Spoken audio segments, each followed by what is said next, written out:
கடவுள் என்னும் முதலாளி கண்டெடுத்த தொழிலாளி விவசாயி விவசாயி.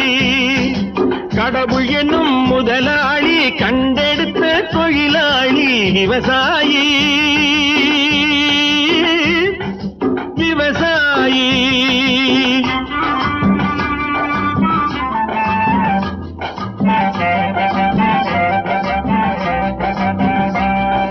முன்னேற்ற பாதையிலே மனச வைத்து முழு மூச்சாய் அதற்காக தினம் உழைத்து, முன்னேற்ற பாதையிலே மனச வைத்து முழு மூச்சாய் அதற்காக தினம் உழைத்து, மண்ணிலே முத்தெடுத்து பிறர் வாழ, மண்ணிலே முத்தெடுத்து பிறர் வாழ வழங்கும் குணமுடையோன் விவசாயி.